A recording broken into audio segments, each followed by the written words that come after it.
Hey guys, it's Stephanie. This is going to be probably a little more casual, but I wanted to talk about some books that I loved in April and May. The first of them I received from NetGalley, and that was The House of Broken Angels by Luis Alberto Urrea. And this follows a man named Angel who's been diagnosed with a terminal illness. He and his wife had immigrated from Mexico, and he was the patriarch of this big family. So he plans a very big birthday party, kind of as a last hurrah, and kind of as a way to settle his affairs and say goodbye to everyone on his terms. And I loved this story. I loved the POV from a patriarch who is, facing his mortality and his thoughts on masculinity, which in Mexican culture is huge because of machismo, and I just thought everything was done so well. I also just really connected to it because I grew up also in that San Diego area with my mom's big Mexican family, having get-togethers like that all the time. So it just seemed very familiar, and I absolutely loved it. So I gave that book 5 stars because I connected to it. It was great. Loved it. The next book I read was from my 15 books to read in 2018 TBR, and that was Prodigal Summer by Barbara Kingsolver. I also really enjoyed this one. This takes place in the Appalachian area, and we have 3 different storylines that kind of interconnect at the end. So one of the storylines is this kind of grumpy, cantankerous old man who is getting really annoyed with his neighbor, who is like an older woman, but kind of like a free-spirited hippie. And they just butt heads about a lot of things. One story follows a woman who has been recently widowed, and the only family near her at this point is her late husband's family, and she's always felt like an outsider, so she's just kind of trying to figure out her place now and what to do. And the last story follows a woman who works for the Park Service and someone she runs into. So it was really interesting. I loved her writing and the way she told these stories. I have 2 more Barbara Kingsolver books on my shelves, and I definitely want to get to them now because I really enjoyed her writing in this. Even as someone who is like not a nature person, I wasn't sure how I would enjoy it because I knew this was very nature centric and did not take away from my enjoyment at all, being an indoorsy person, so loved it.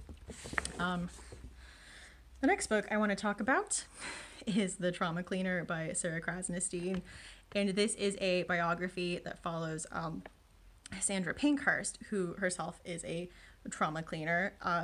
It was very fascinating. This was a biography, so Sarah Krasnostein is like following Sandra around and like asking her about her upbringing.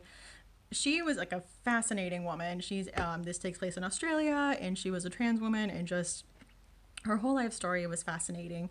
I would say my only complaint was that I wanted more about the job, because I kind of thought this was going to be along the same lines as like a working stiff or like, woman with very interesting job kind of in the death industry.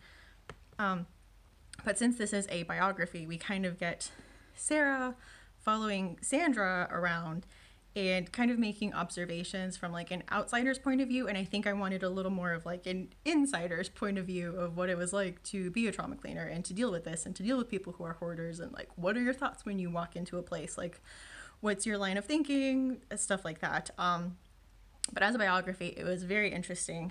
Acacia Ives also read this, and she gave it like a glowing review. It was everything she wanted it to be. So I will link that video down below because you shouldn't let my like misunderstanding of what the focus was going to be deter you from reading this at all. Like, it was still great and enjoyable.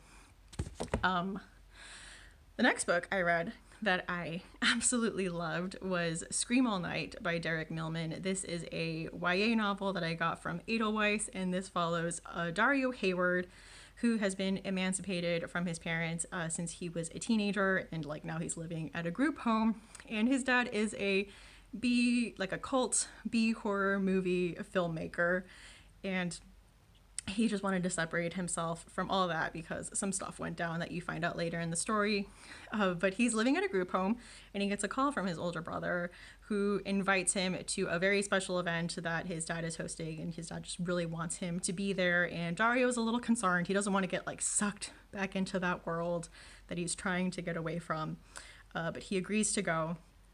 And I loved this story. There was so much depth to it, and there was emotional moments and there was funny moments, and I loved the story that was told. I loved all the characters. I loved the setting. Come on, like a gothic horror movie studio castle is like everything I could want it to be.